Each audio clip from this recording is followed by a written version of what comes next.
Okay, good evening. Namo tassa bhagavato arahato samma sambuddhassa.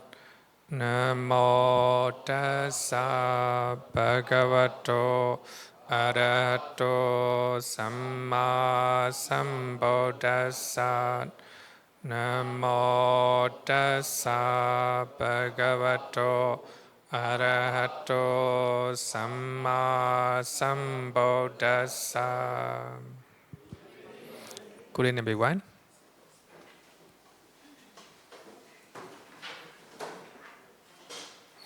So today we talk about, last week we talked about controversial issues about jhana, right?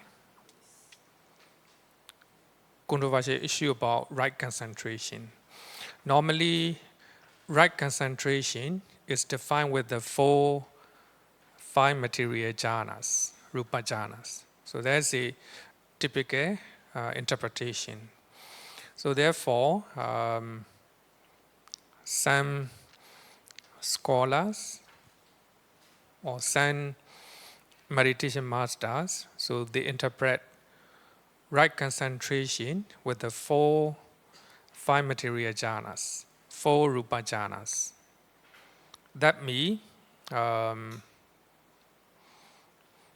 without attaining four rupa jhanas, you cannot practice vipassana, or you cannot become sotapanna, etc., let alone becoming an arahant. So that's what they say. So according to some suttas, later I will show these are the number of the suttas from Anguttara Nikaya, Majjhima Nikaya, and Samyutta Nikaya. So according to them, it is not so. So that means one can practice vipassana without attaining jhanas. So therefore, the commentary mentions three types of jhana. So three types of concentration, right? One, momentary concentration, very deep, but you're not in jhana. Another one is the assess concentration. So you are not in jhana, but very, very near to the jhana. So, and the last one is the apna samadhi. So that means jhana concentration. So three type. So according to some scholars, like a Bhikkhu Sucharo and Ajahn Brahm, so thank you. So according to them, without attaining four rupa jhanas, so you cannot practice vipassana, right? Without practicing vipassana, you cannot become sotapanna, etc., right? So according to Jhana Sutta from Anguttara Nikaya, chapter 9, Sotapan 36, Atta Nagara Sutta, Majjhima Nikaya, Sutta number 52, and Nubara Sutta, Majjhima Nikaya, Sutta number 333. So one can attain the distraction or taints by practicing vipassana based on both rupa jhana as well as the arupa attainments. So that is so here normally in Abhidhamma, so they use the word rupa jhana, arupa jhana, right? Arupa jhana. We can also follow that, but Sutta do not use the word arupa jhana. So they just use arupa samapatti. So that means arupa attainments. So arupas are not jhana, right? They are attainment based on rupa jhana. Seeing impermanent nature of jhana factors pertaining to rupa and arupa. So here, the point here is Samma Samadhi, right concentration is defined with the Rupa jhana, 4 Rupa jhanas, right? The first step. So Arupa attainment, immaterial attainment are not jhana. So they are attainments. So if you want to attain immaterial attainment, that means arupa, so you need to get, 4 Rupa jhanas. Based on that, you can go to immaterial attainment. So the point here is, if we look at the aforementioned suttas, that means Aliyah Sutta I show you, both Rupa jhana and Arupa attainments can be called right concentration. Because in those sutta, the Buddha said that you can practice vipassana based on Rupa jhanas as well as the Arupa attainment. In that case, why the Buddha do not define right concentration with the both Rupa and Arupa, right? That's so the first argument.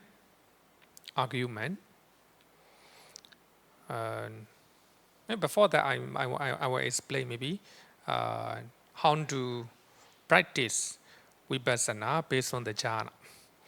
So in the Jhana Sutta, the Buddha said that bhikkhus, I say that the distraction of things occurs independent on the first jhana. So here, distraction of things me becoming an arahant. So when you can destroy all the things asava, then that person became an arahant.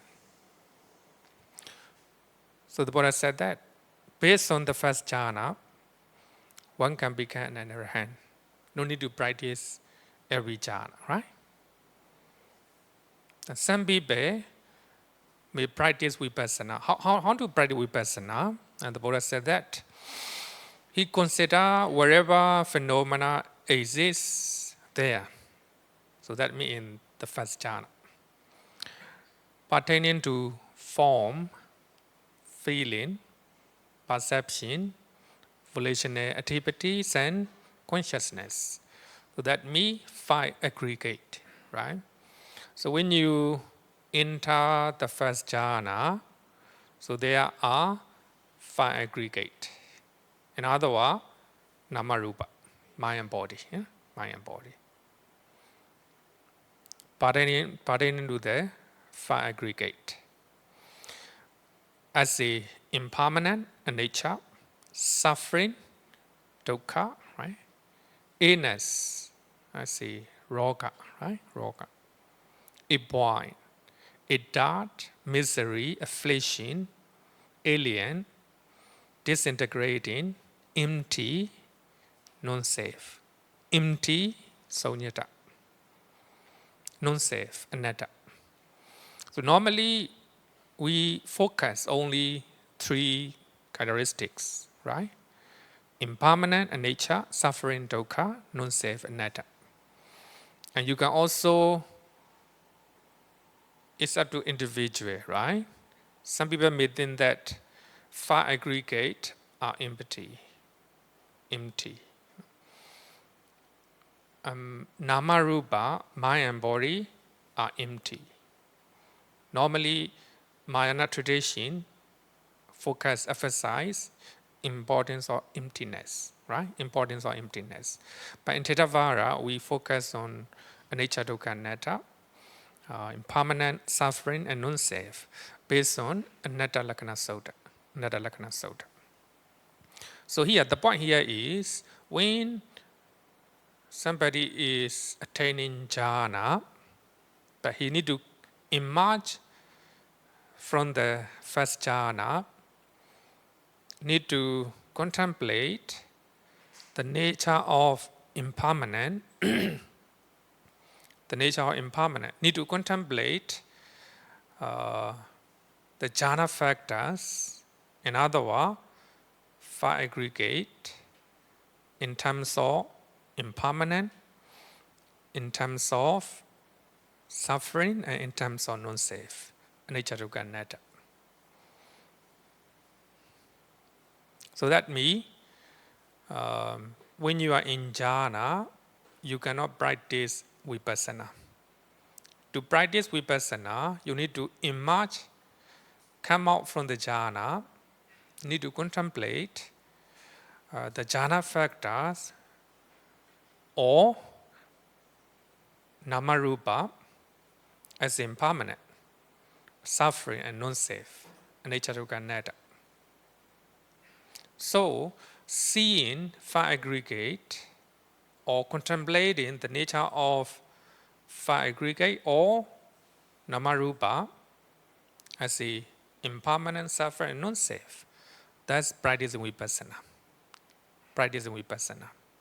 I will give you a few simple examples. So when you are in jhana, your concentration is very deep. Your mind is not moving, deep concentration. Then you emerge from the first jhana. They contemplate jhana factors, just like vitakka, vichara, piti, sukha, ekaggata. In other words, here the Buddha talk about, the Buddha use the word five aggregate. So during you enter the first jhana, you have a material phenomena in your body, and you have a feeling, perception, volitional activities, and consciousness. So you contemplate how they arise, how they disappear. It's impermanent, right? Impermanent. So therefore you cannot control their nature, non-safe. Therefore it is suffering. So you contemplate mental and physical phenomena with the help of the first jhana, with the help of deep concentration that you attain during the jhana. So that is practicing vipassana. So by practicing vipassana, you know the real nature of your mind and your body. In other words, you begin to know the real nature of five aggregate. So that's called vipassana. Then after knowing the nature of namarupa as impermanent, suffering and non-safe, then he turns his mind away from those phenomena. In other words, namarupa. And directed your mind, his mind, to the deathless element. In other words, nibbana. Nibbana. This is peaceful, this is sublime, this is the stilling of all activities, relinquishing of all acquisition, distraction of craving, dispassion, cessation, nibbana. If he is firm in this, he attains the distraction of taints. Distraction of taints. So that means distraction of all the taint, all the defilements, that means becoming an arahant. To become an arahant, you need to practice vipassana. So that vipassana must be based on the first jhana. So because of the first jhana, you have a deep concentration, stable mind. Then based on that concentration, you look at five aggregate. In other words, namarupa, mind and body. That you will know their real nature. So the real nature of namarupa is impermanent, suffering, and non-safe, right? So after seeing impermanent nature, suffering nature, and non-safe nature of namarupa, then you incline your mind, you direct your mind to the nibbana. In that nibbana is not replaced. Nibbana, the stilling of all activity will stop. So that means you no longer see arising and passing away of Namarupa. But you directed your mind, right, to the stilling of all activities, relinquishing of all acquisition. So when you direct your mind to the Nibbana, so you no longer have perception of five aggregate. So that is the acquisition. The distraction of craving. So you no longer crave for your Namarupa because the mind is directed into the Nibbana. Dispassion, so there's no attachment, no lust. Cessation of craving and Nibbana. So when you incline your mind, when you direct your mind, then all your defilement and taints are destroyed. So because of all these distraction of all the taints and defilements in your mind, you experience the bliss of coolness. That's Nibbana.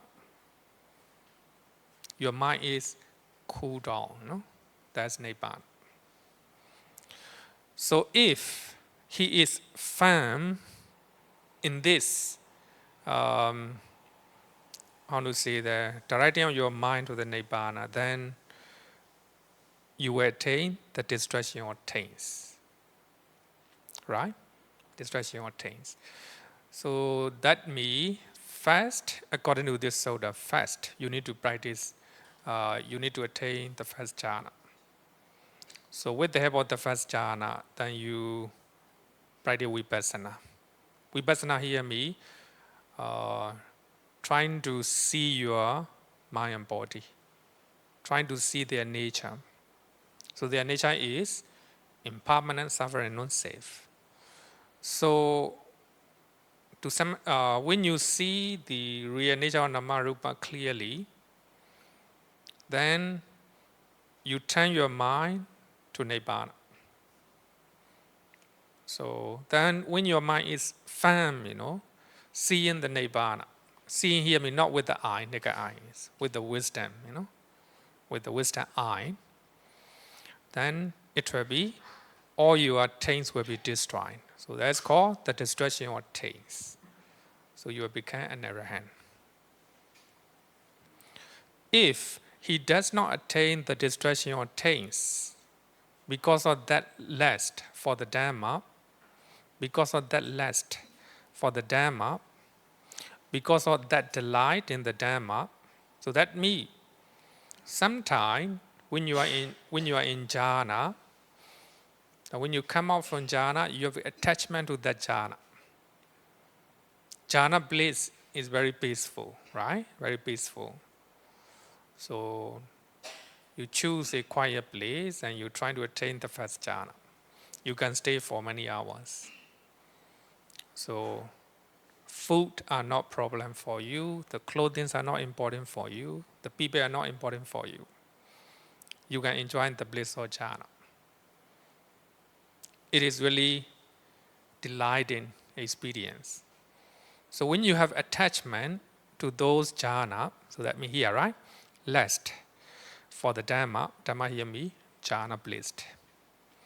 Because of that delight in the Dhamma, then with the utter destruction of the five lower factors, he becomes one of the spontaneous birth due to attain final Nibbana there without ever returning from that world. So here actually it's talk about becoming, being reborn in the Brahma realm. In other words, you were reborn when you die. So you were reborn in Sotavasa, one of the Sotavasa. It's a Brahma realm. You were born there. So here, destruction of five lower factor means you become non-returner, anagami. So when you die, then you will die as a anagami, then you be born in the Brahma realm. So you will no longer compare to the human realm or heavenly realm. So then you will become an arahant in that realm, then you will die. You will attain Nibbana, final Nibbana, right? Final Nibbana. So that means when you attain the first jhana, you can practice vipassana. After practicing vipassana, you can attain Nibbana. You can become an arahant, right? So you don't need to go to second jhana, third jhana, etc. Even you attain the first jhana, you can become an arahant, right? So if you want to continue to attain second jhana, it's your choice, right? Similarly, based on second jhana, you can practice vipassana, right? With the help of second jhana samadhi. Second jhana samadhi. If you still have attachment to the Dhamma here means especially the jhana, the bliss of the jhana, then you can go to the Brahma realm. But you will not come back to the human realm and heavenly realm, because you no longer have attachment to the sensual pleasures, right? Sensual pleasures.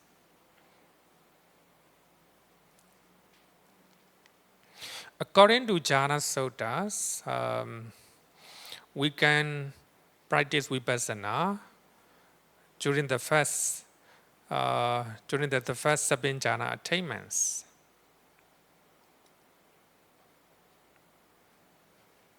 So here, seven jhana here means four rupa jhanas, right? 4 rupa jhanas and 3 arupa jhanas. Arupa jhanas, according to Abhidhamma, right? According to Abhidhamma.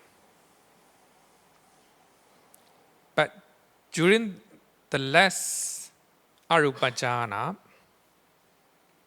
when you attain the 4th arupa jhana, arupa attainment, the mind is so settled that it seems to the meditator that there are no perception, no feeling, no mind. So therefore, to know the nature of your mind, impossible. Because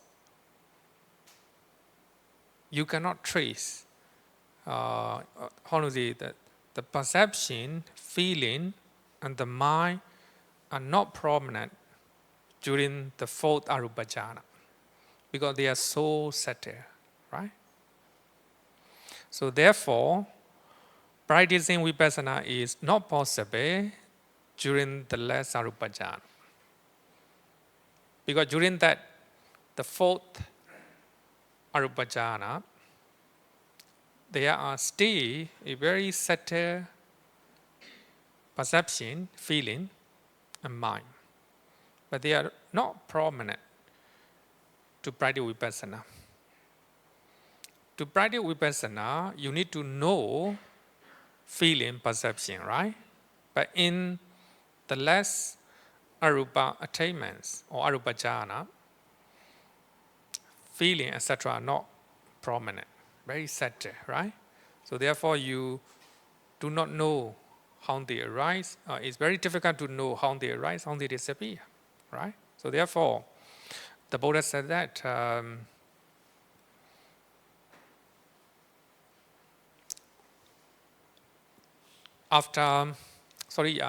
you cannot practice vipassana based on the 4th arupa jhana, right? Arupa attainment. So you can practice vipassana based on the first 7 jhanas. In other words, 4 rupa jhana and 3 arupa jhanas. Maybe you may not very clear that here, my point here is, when the Buddha talk about right concentration, samma samadhi, he always define with the 4 rupa jhana, right? Based on 4 rupa jhana, you can practice vipassana. right? You can practice vipassana. But here, in many other sutta, the Buddha said that you can practice vipassana not only rupa jhanas, but also arupa attainment, right? Why the Buddha do not interpret right concentration with the rupa and arupa jhana, right? Rupa and arupa jhana. So therefore, the claim that the Buddha always interpret right concentration with the four rupa jhana is not complete. I will say that, right? Not complete. The Buddha just mentioned just example, the best example to practice vipassana, right? To practice vipassana. Maybe this one is not very clear. This is just my one point. Then I will quote some other suttas. So here is the commentary explanation. Why is the base of neither perception or non-perception not mentioned? Because of its subtlety, right? The four formula aggregate. The four formulas aggregate. So that means feeling, perception, mental volition, and consciousness, right? So these four formulas aggregate in that attainment. So that means the base on either perception or non-perception. It's so settled that they cannot be, they are not susceptible to exploration by way of insight. So that means when you enter the base of neither perception nor non-perception attainment, so that means the fourth arupa attainment. So your mind, your feeling, your perception, your volitional formation are very settled, right? Very difficult to know. So therefore, based on them, you cannot practice vipassana. So that's what the commentaries say, right? Okay, any question? Here.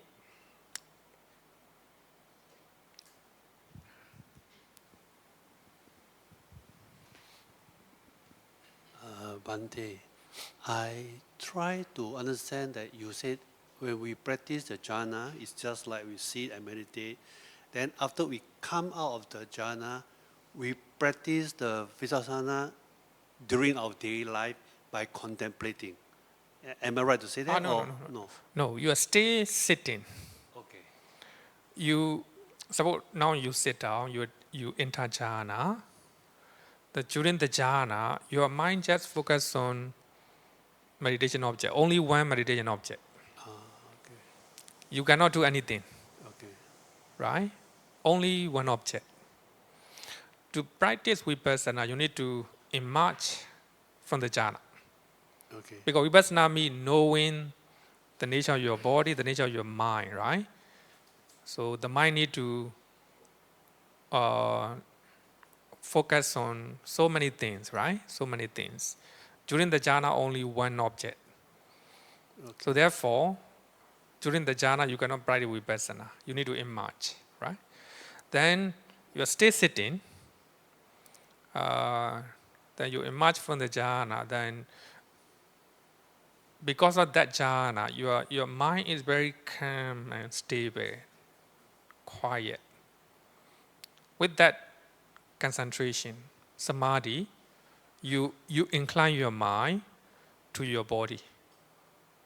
Then you know physical phenomena in your body arising and passes away, right? Then you direct your mind to the mind, right? Mm-hmm. Then you begin to realize your mind also arises and passes away. Arises and passes away, right? So that's practicing vipassana. So when you go in day-to-day life, very difficult to practice vipassana because you have so many things to think about, right? You see people, you hear music, so your concentration, your samadhi is distracted. Okay, understand. Thank you. Yeah. Sorry, Bhante. I just want to clarify a bit. When you say vipassana, is it that the feeling is like what you mentioned last time, like a security guard? Your things go in and out, and you feel that you are like observer, observing something happening. But you can still hear voice, noises happening around you. Am I correct to say? Or no? The Nothing? voices? It's like, okay, I have that sensation is that, hey, like I'm observing myself. Oh yeah, pain is there, but okay, I can tahan, I can ignore it and don't feel it. But I can also hear very fine noises happening around. Is it correct? Or it have to be jhana first, vipassana later? Or vipassana first, jhana later? I don't know, I'm sorry. Oh. So here, jhana, we need to understand jhanas and samadhi are the same. Samadhi, one-pointedness. The mind just focuses on one object, like a nimitta, right? Nimitta. So your mind just focuses on the nimitta only. You will not hear any voices. Even somebody touch your body, you will not know, right? Only your mind is just pointing to one object. That's jhana. In other words, that is samadhi, concentration. In other words, that is samatha, serenity or tranquility, right? So based on that tranquil mind, based on that stillness of the mind, then you direct your mind to your physical body. Because of that deep concentration, the mind is very powerful. It's more powerful than very powerful microscope. Then you yourself will know physical phenomena in your body arises and passes away. Millions and billions of physical phenomena, particles in your body, arises and passes away. Arises and cease. The new one will come, and the other will disappear. Right? So therefore, impermanent, changing. So if you know the nature of changing of your physical phenomena here, that's vipassana. Vipassana is divided into two words, vi and passana. Passana means seeing, not with your naked eye, with the wisdom eye, the eye of wisdom, right? With me in various way. Seeing the nature of physical phenomena in various form. You see physical phenomena arises and passes away. Then you are not in control. You cannot control it. That's anatta. So there is no permanent entity in your body. It is empty of permanent entity in your body. That's called emptiness.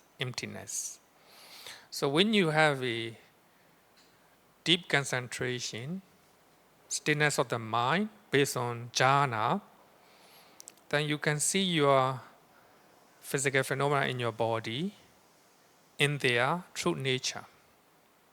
We call it in Bali, Yatha Buddha Jnana Darsana. Seeing the nature of your physical phenomena in your body is called vipassana, right? Because you have the ability to see physical phenomena in your body. That's vipassana. So in English, we call it insight, right? In other words, wisdom. You, with the help of concentration, then you have a insight or wisdom or understanding the nature of your body. Then you incline your mind. Then you begin to see the mind also arises and passes away. The new one will come and also disappear, right? So you begin to see there's no permanent soul, no permanent entity in the mind also. The mind also arises and passes away. So knowing the nature of or changing nature of your mind, vipassana, right?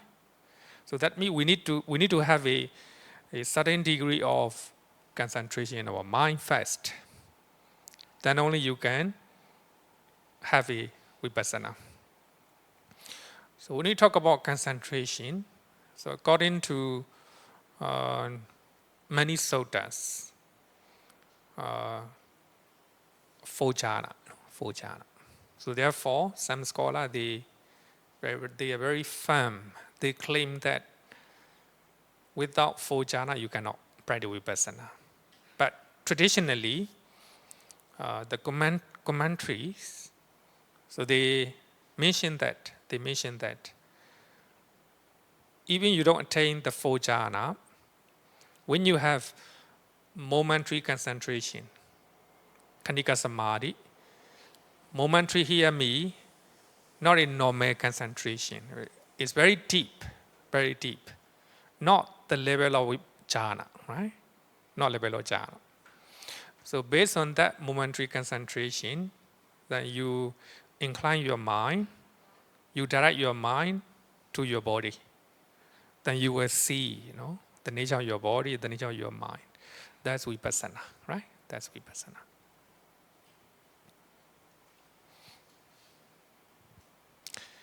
Okay, no question. Then here I want to actually this one will be more clearer. In the Pali Canon, so it's actually in the commentaries, there is one word called dry insider. Dry insider. In other words, dry inside arahants. The commentary very often mention about the dry inside arahants. Sukha Vipassaka in Bali. Sukha Vipassaka.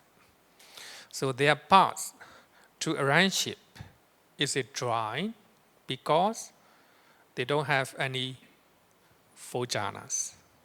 They don't have any four jhanas. That means they practice vipassana based on momentary concentration. So that concentration is not in jhana, not the level of jhana, not the level of jhana. So they become arahant by practicing vipassana based on momentary concentration. So they use conditioned phenomena, in other words, sankhara, in other words, five aggregate, but in other words, nama rupa, mind and body. So at their meditation object. So they are liberated by wisdom. In Pali we call it panya vimoti. So they are liberated by wisdom, panya vimoti. And then when you look at some story at the time of the Buddha, you may see that some people, so they become an arahant or they become sotapanna by seeing impermanent nature of people outside. They do not look at their body, They look at some people, the changing nature of people outside. Then they contemplate changing nature or impermanent nature of the body, not the body of themselves, the body of other people. And so based on that, vipassana, and they become sotapanna, and they become an arahant, right? So we call it dry insight arahants. Dry inside arahants. So dry here means no jhana. The jhana, you mean jhana are very wet, how is it, right? Opposite of dry is wet, right? Like a wet tissue, right? Wet tissues are very not dry, you know, not dry. So the commentary normally mention. So when you look at the Dhammapara commentary, so the first story, Chakupala Thera, the first story, Chakupala. So he practiced Vipassana, then he became an arahant. He do not attain any jhana, right? So therefore the commentary mentioned dry inside arahant. So here, when we look at the Susima Sutta, so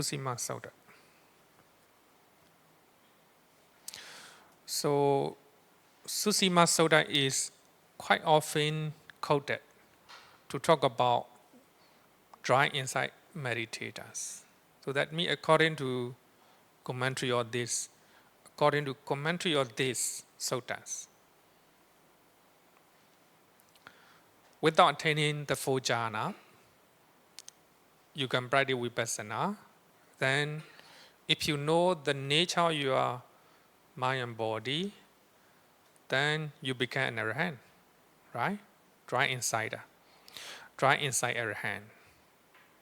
So here, Susima is according to this sutta, Susima is a wanderer.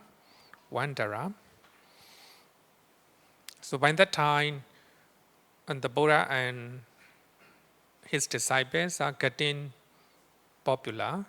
So people make a lot of offering to the Buddha and disciples of the Buddha. So the wanderer, so they have less offering.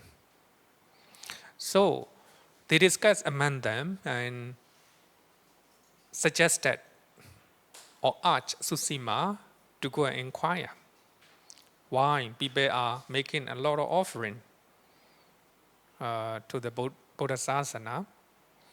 Then Susima agreed. Then he ordained as a Buddhist monk. He disguised as a Buddhist monk. Then he interviewed a lot of monks, especially what is your attainment?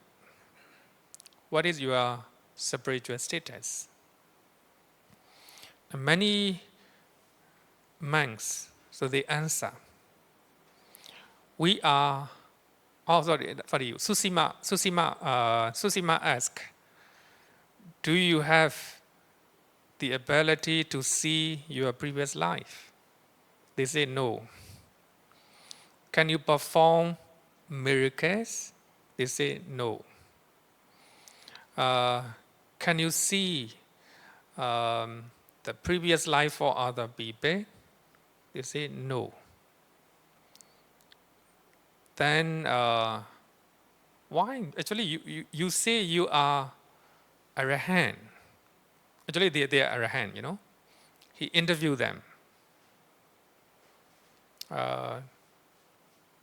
Those men say that I am just, how to say that, Panya Vimoti. So I am the one who is liberated by wisdom. So here, if we read the sutta carefully, it explains about the arahants. So actually Susima interviewed those arahants, you know.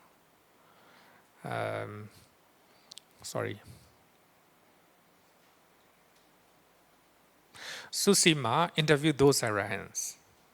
So those arahants do not attain any direct knowledge or psychic power, like flying in the sky and performing a lot of miracles and reading the mind of other people, and also having the divine eye. But they don't have any of these 5 type of direct knowledge. But they say they are arahant. Susima surprised. if you are an arahant, you must have all these miracles, but they don't have. They just answer, I am liberated by wisdom.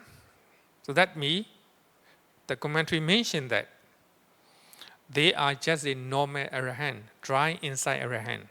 They don't have any four jhana. The commentary make a conclusion. Without attaining the fourth jhana, the fourth rupa jhana, you cannot perform any direct knowledge, right? Abhiññana. So therefore, the commentary make a conclusion. So they practice vipassana based on four jhana. In other words, they practice vipassana based on momentary concentration and assess concentration. So based on that, they make a conclusion that so we can become arahant, Sotapanna, Sakadagami, Anagami arahant without attaining the four jhana, right? So that is a commentary explanation. So therefore, Susima Sutta didn't mention about 5 material jhana, 4 rupa jhana. So therefore, the commentary mentioned to become an arahant or any of Ariya Pokala. So we don't need to, it is not necessary to attain the 4 jhana. Of course, the 4 jhana are the best. Because when you attain jhana, your concentration, your mind is very still and tranquil, not moving. It's very powerful. With that powerful mind, then you can look at your mind and body, right? Just like a very clear mirror. So when you look at clear mirror, then you can see everything in your face, right? On your face. The momentary concentration and such concentration, just like a not very clear mirror. It's a very dim mirror, right? But still you can see your face, right?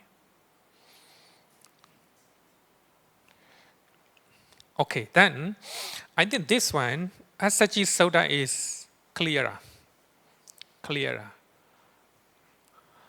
Asaji Sutta might be the closest example of the one who became an arahant by practicing pure insight meditation without jhana. So therefore, I think some of the meditation method, they don't focus on attainment of jhana, like a Mahasi tradition. So we can practice vipassana any moment, even in our daily life. So therefore, according to Mahasi method, when you look at your mind, right, with a certain degree of concentration, you can observe your mind, you can observe your body, you will know, right? It might be not clear, but you need to establish a certain degree of concentration, momentary concentration. With the help of that, you can practice vipassana. It's called drawing insight path. But here, when you look at Asaji Sutta, it will be clearer. So Asaji is a monk. He is ill. He's not feeling well. I think very serious. He is a serious meditator. And he requested the Buddha to come and see him. And the Buddha went there and talked to him. Are you feeling well? Bhante, no. Bhante, I'm not feeling well. I'm very seriously ill. Is there any regret in your mind? Then Asaji monk, Asaji said that, yes, Bhante, So he said that, formerly, Venerable Sir, when I was ill, I kept on tranquilizing the bodily formation. So here the word tranquilizing the bodily formation means the more you can establish your concentration, the more your bodily formation will be tranquil. So as we talk about deep concentration, right? Breathing meditation. So in the deeper level of concentration, your breathing is getting softer and softer, right? Ultimately, it disappears. Let's talk about jhana, no? Dwelling in the full jhana. So the commentary mentioned that assaji usually attain the full jhana. But now, I do not obtain concentration. I do not obtain such concentration. As I do not obtain concentration, it occurred to me, let me not fall away. Let me not fall away. So that me, he used to attain the full jhana. In other words, at least one or two jhana, no? Two jhana. But because of illness, he cannot attain jhanas. So because of that, he has a regret in his mind. Regret. And also sadness in his mind. And the Buddha said that those ascetics and Brahmins, assaji, who regard concentration as the essence and identifying concentration with the asceticism, failing to obtain concentration, might think, let us not fall away. Let us not fall away. So that means some people, some ascetics, so they regard concentration, in other words, jhanas, as in the essence of their practice. They identify concentration, in other words, jhanas, with their asceticism or practice of their monastic life. So failing to obtain concentration, so when they fail to obtain jhanas, they may think, let us not fall away.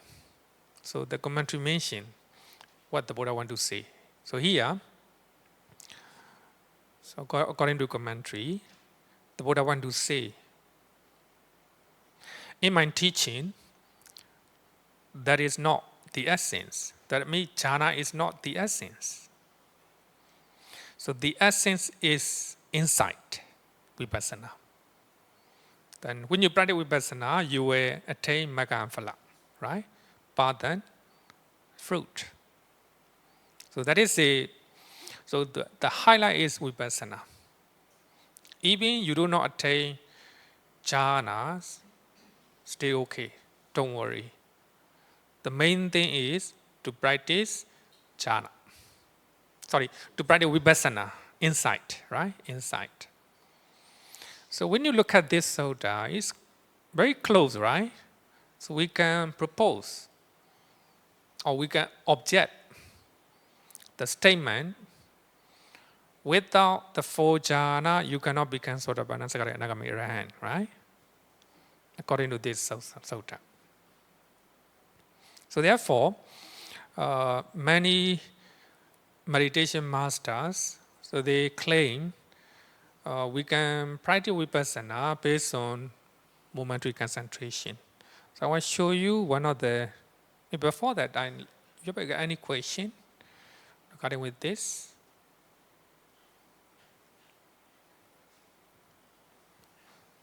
No question, eh? Okay.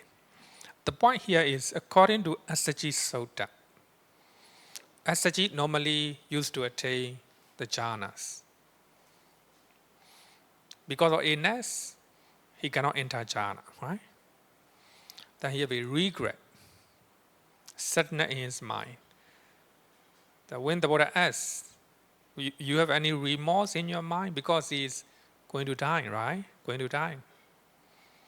Not seriously ill. So he is seriously ill. So he said that, Bhante, I have a regret in my mind, remorse in my mind. Now I no longer attain any jhanas. And the Buddha said that, Assaji, don't worry. In my teachings, jhanas are not important. The important thing is to practice vipassana, insight.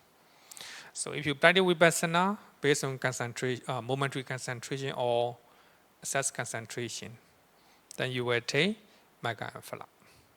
In that way, you become an arahant before you die. Okay, then I will quote Ajahn Chah's comment. Ajahn Chah is the teacher of Ajahn Brahm. The teacher of Ajahn Suchado, their teacher. Then somebody asked question, is it necessary to be able to enter absorption, another absorption means jhana, in our practice? So Ajahn Chah answer, no. Absorption is not necessary. You must establish a modicum of tranquility and one-pointedness of the mind. Actually I just added Khanika Samadhi. Then you use this to examine yourself, to examine your body and mind. Nothing special is needed. So I think when you look at the Ajahn Chah's comment, it's quite clear, right? His opinion is we don't need jhanas. It doesn't mean we shouldn't practice to attain jhana. Of course, the jhanas are the best samadhi, right? The best concentration of the mind, stillness of the mind, to know our mind and body. But without attaining jhana, you can still practice vipassana, right? Then he continued, if absorption comes in your practice, this is okay too. Just don't hold onto it. Some people get hung up with the absorption, So when you attain jhana, then you can experience the bliss of jhana. It's very blissful, right? Very pleasant. Some people may have attachment to the jhana. Then you cannot continue to practice vipassana. Normally vipassana is very dry, right? Vipassana is very dry. Just knowing the real nature of your mind and body, right? It can be great fun to play with the jhana. You must know proper limit. I think you may notice that Venerable Nuruddha also playing with the jhanas. He, after becoming non-Ratana Anagami, he thought that then I can see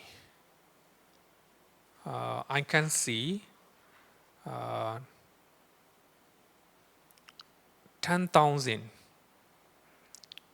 lives, previous life.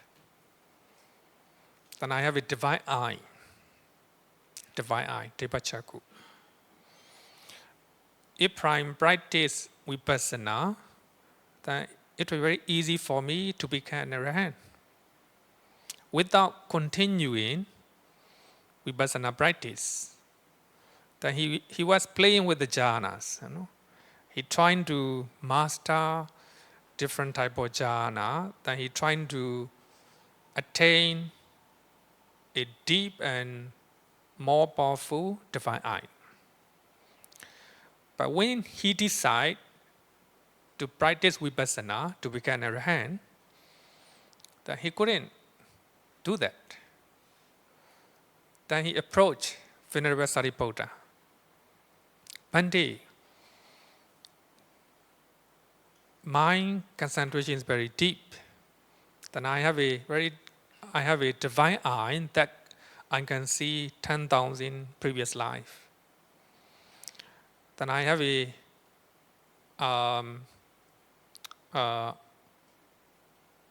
I make a lot of effort. But still I cannot attain arahantship. Why? Then Venerable Sariputta said that. Then I have a divine eye that I can see my previous life. That's mana. Can see in his mind. Why I do not attain arahantship? That's a restlessness. Like that. Because of that, it's difficult for you to become an arahant. So therefore, after getting instruction from Venerable Sariputta, he practiced. Then ultimately he became an arahant. So the one here is even Nuratana playing with the jhana, right? How to say? Having a great fan to play with the jhana, right? So need to know proper time, proper limit. The Ajahn Chah said that if you are wise, then you will know the use and limitation of absorption, just as you know the limitation of children versus grown men. So that means, Ajahn Chah is, of course, their teacher, right? Also, many meditation masters from Myanmar also, they agree, they also support the commentary interpretation of three concentration, right? Momentary concentration, assess concentration, and jhana concentration. Okay, any question?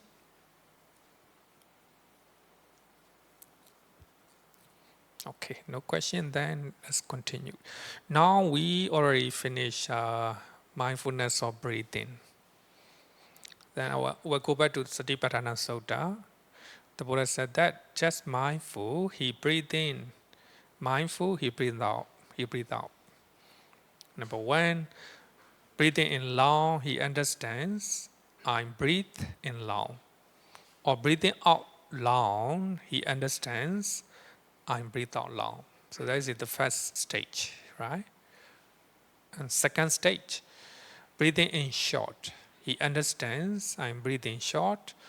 Or breathing out short, he understands, I'm breathing out short. Then that stage, and he trained this, and we breathe in, experiencing the whole body of breath, the whole body of your breath. And he trained this, and we breathe out, experiencing the whole body. So that means seeing entire body of your in-breath and out-breath clearly. So when you continue to practice, then you will reach this level. He trained this, and we're breathing in, tranquilizing the bodily formation of breathing. And he trained this, and we'll breathe out, tranquilizing the bodily formation of your breathing. So your breathing must be softer and softer. That is you are reaching this level, right? This level. When you reach to the fourth jhana, then you are breathing to really stop, must stop, right? So you can still survive. No need to worry, right? So there was a experiment in India when sadhu, they call it sadhu, right? Sadhu. So he can stay inside under the water for 1 hour, maybe about 1 hour. So they examine. Then he, without any equipment, he dived into the water, then stay about 1 hour. then there's a lot of camera. Actually, it's not my, I haven't seen in the video, but my teacher, my English teacher told me. My English teacher told me. Then after 1 hour, he come out from the water, alive. So that means he can control his breath, because he has been practicing many years, right? Many years. Satisfaction. So that means even under the water can stay many, right? I don't know whether it's truth. That there was one sadhu, maybe ascetics in India. He talked to the people. So actually his age is more than 2,500 years old. I don't know whether it's truth. Then he said that one time a young guy came to me to discuss about meditation practice. I gave some instruction to him, but he didn't listen to me. He died when he was very young. That's a Buddha. I don't know whether it's the truth, because my English teacher, he stayed in India for many years. So there may be, I don't know whether it's truth or not, One guy came to me, then he asked me the practice, but he didn't follow. That's a controlling the breath, right? So by practicing controlling their breathing, then they can, prolong their lifespan. Normally, you can think about it simple way. When we are exhausted, right? Then we have a deep breath, right? Then our body need a lot of consumption, power consumption. When you are sitting quietly, less power consumption of your body, right? Because you're not breathing loudly or in a hurry. Therefore, when you meditate, some people cannot feel their in-breath and out-breath. No need to worry. Because your body doesn't need a lot of power in some, consuming all your power, Then you less in-breath and out-breath, then you can stay. Your body is not consuming a lot of energy, right? A lot of energy. So therefore, when somebody attains the fourth jhana, no more breathing. But the body doesn't need so much energy, right? So much energy because of concentration. Okay, any question?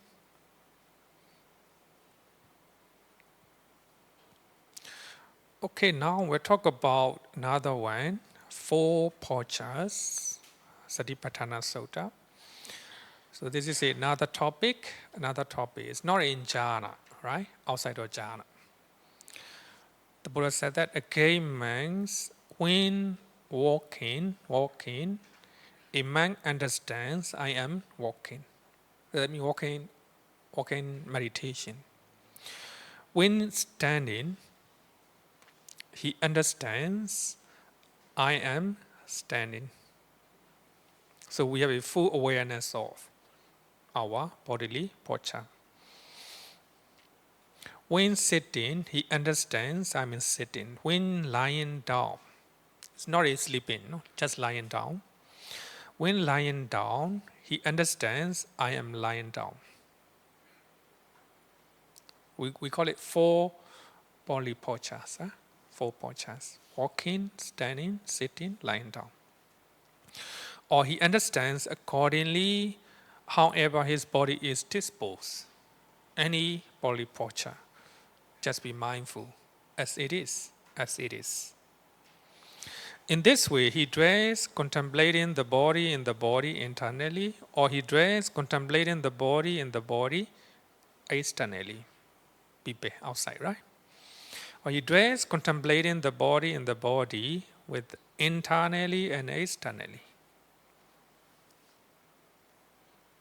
You don't see as I, just body.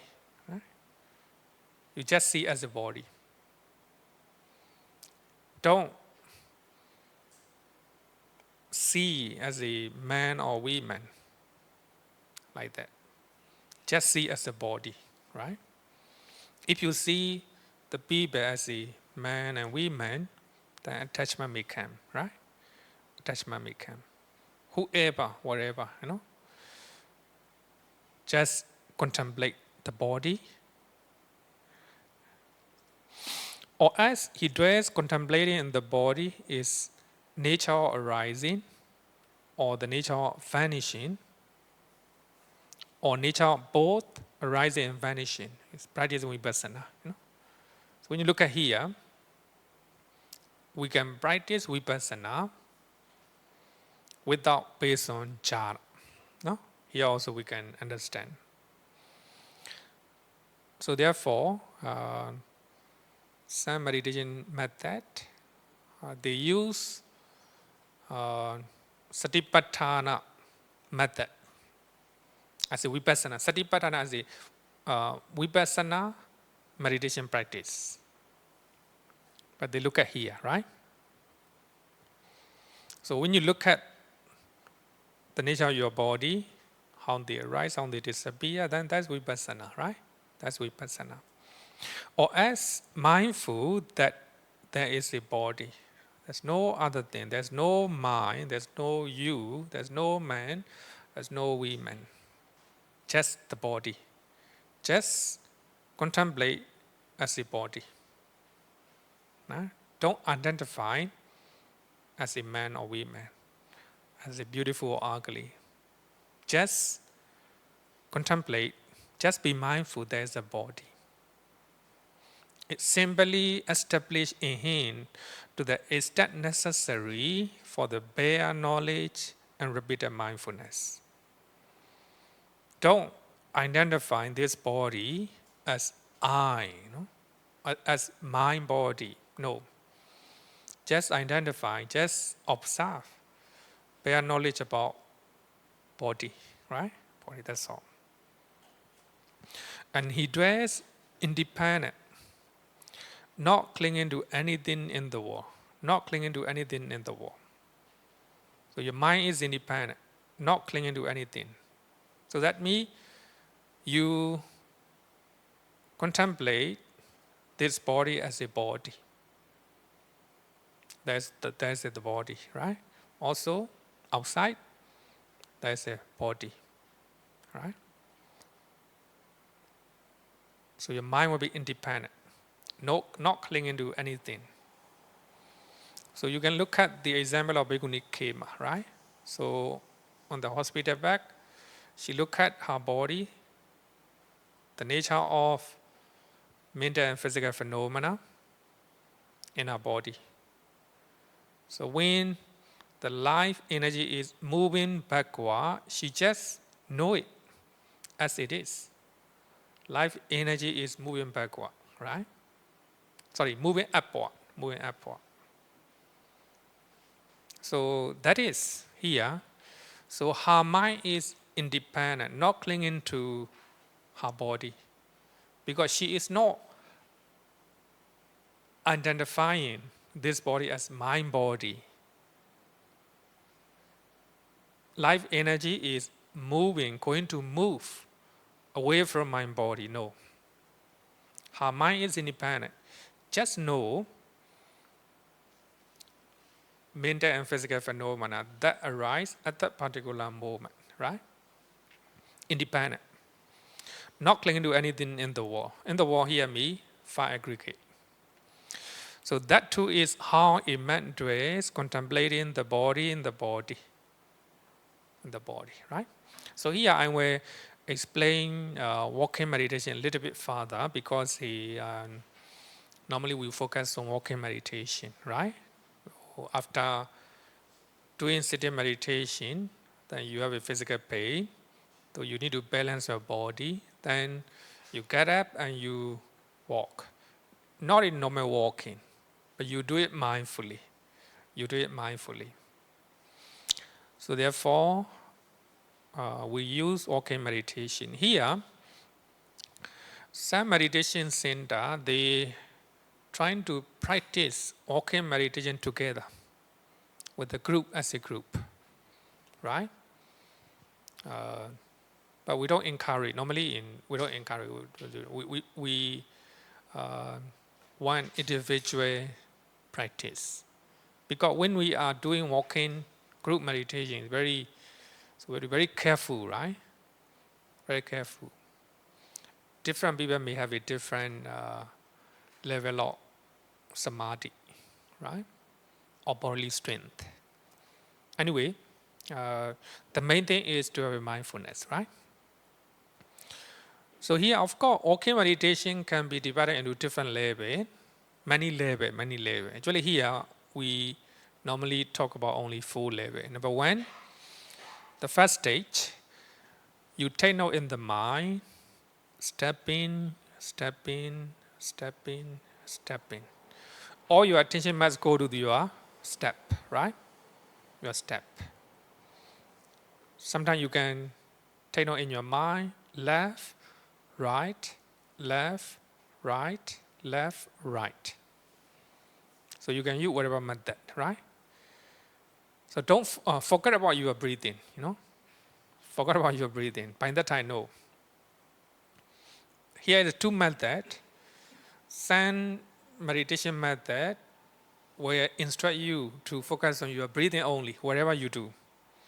Even you are cooking, even you are running, just observe your in-breath and out-breath.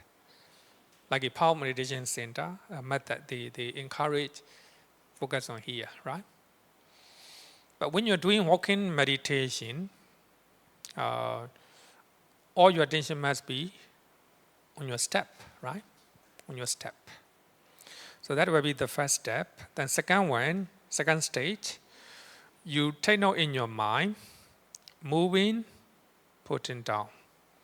Moving, putting down. Moving, putting down. 2 step, right? 2 step. Then when you practice 2 step, moving, putting down, but your concentration is deeper, 2 step is not enough for your mindfulness. 2 step is very slow for you. Then you add another step. Lifting, moving, putting down. 3 step. Lifting your foot, moving, putting down. Lifting, moving, putting down. 3 step. But you need to practice step by step, right? So only you think that your concentration is very deep, stable, 3 step is not enough for you. Then you increase another one, the 4th step. Lifting, moving, putting down, and pressing on the ground. Lifting, moving, putting down, pressing. 4 step. It's very difficult. It needs a lot of concentration, right? Without concentration, you cannot do that. But if you think that by practicing 4 stage, it's not enough, then you can increase.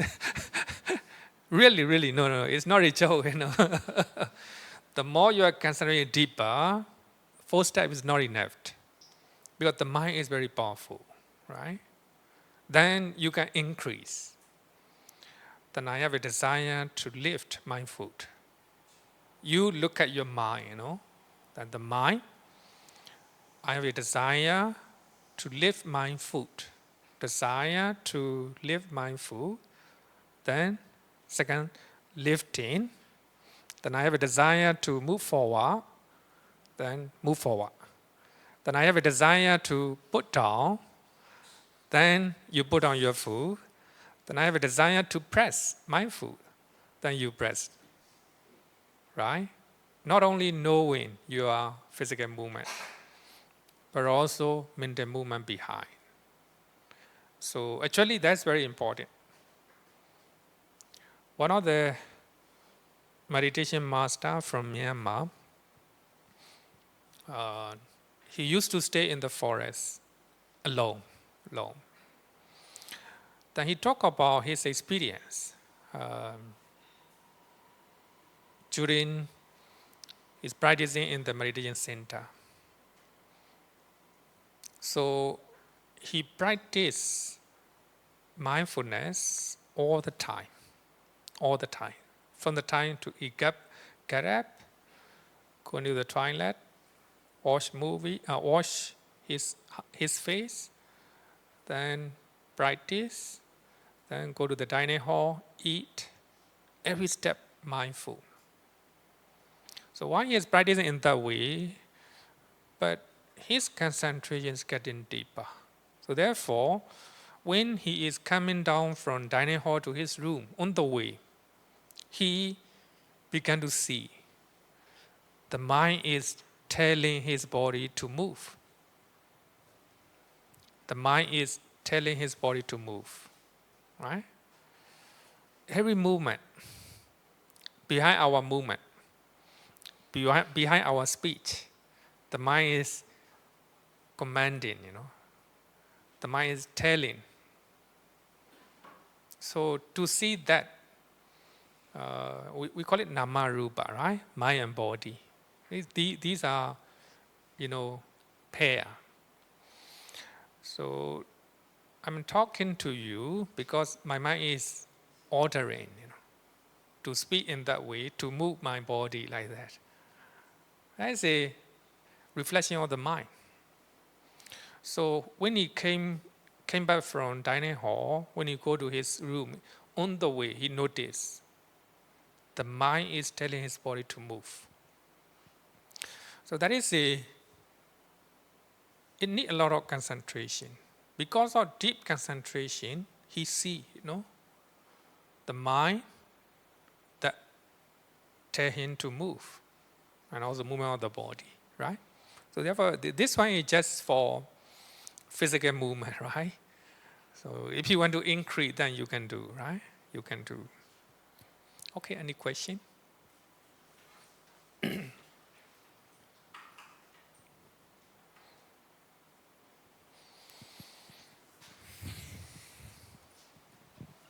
Bante, when you talk about walking meditation, I recently, for the past few months, because I stay near Bukit Timah Hill. So initially, when I climb Bukit Timah Hill, I always breathing very vigorously. So only the last couple of weeks, I practice differently. I start to hear the sound of my surrounding, because in the morning you can hear the insect sound. Then I start to practice breathe in, one step, breathe out, second step. So I synchronize that gradually. And then when I realized that the step that I will use to go up is always panting, when I practice that, I didn't realize how I managed to go up there, and then even realize that I passed certain area. So actually, that is also considered as a walking meditation. You're right. That's So- very, very good meditation. So you can actually tune your mind to do hearing. And I also start to see the leaf on the floor. So I use my eyes to see the leaf on the floor. And every floor, the leaf is different. So I hear, I breathe, I notice my path. Three is it step. dangerous to Three to step, do? right? Is it dangerous to do that simultaneously and then you might get off track, or can you concentrate better in that way? I think you have to know yourself lah. You are safety lah. Because Because when of I course, it's very good example. It's a good example. Normally we are not mindful, right? So we are climbing, then we feel exhausted, right? Exhausted. But when we can practice walking meditation, mindfulness meditation, like him, then times disappear. There's no thinking, oh, a long way to go. No such a thinking, right? That's a good way to spend our time. Similarly, to spend our life. Normally, many people say that life is boring, right? Is it boring for you? No. I'm very lucky. Very lucky, That's very important. So when we stay in the present moment, when we focus on the present moment, just like him, he just hear the voice of the insect, then in breath and out breath, right? In breath and out breath, then take it one step. Then actually mindfulness, right? Mindfulness. But when you have attachment to the sound, it's not in mindfulness, Wrong mindfulness, wrong mindfulness. Maybe I think instead of listening to the insect, maybe you just in breath and out breath, one in breath and out breath, and one step. That will be very meaningful. Yeah, but actually I noticed the insect actually helped me to blank off the noise. Because initially you have other people who hide, and then they make a lot of noise sometime, and then there's also other noise. But I use the insect to blank off the other noise, so I only hear one noise in my ear. So actually it helps me a lot to concentrate on my breath. That's how I do it actually. Okay, as long as you don't have Lavadosa Moha, okay, right? Then there is somebody told me that take in breath and out breath, smile one time. So I don't know, somebody taught to me like this. In breath and out breath, then smile. It's also good practice, right? Maybe they combine breathing meditation with the loving kindness meditation, right? And also, I think it's good. But you were not, I think, as you are having, a lot of object of the mind, it's not only you. It will be difficult to go in deeper level of concentration, right? So therefore, maybe it's a day-to-day practice. But when devotee share, then his meditation master and give, some sticker, smiling sticker, then put it on their before their in the computer or maybe somewhere. So when you see the sticker, then you smile. Maybe they make use of an object. Maybe smiling is good, right? Anyway, smiling is good. If you smile, then people like, right? So therefore, I think many ways of practicing meditation. The purpose is not to have attachment, right? Not to have attachment, not to have a anger or maybe delusion. Then that will be right meditation. Okay, and then that's all. Then let's call it a day.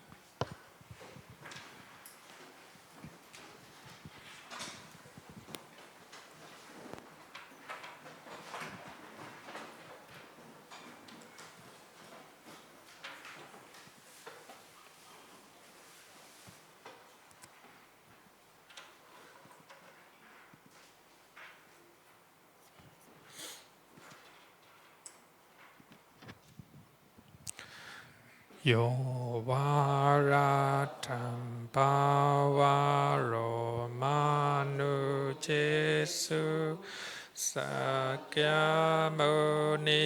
bhagavakata kecho Barakato Balavidiya Samangi Dan Sugatan Saranathamupimi Ragavi Ragamani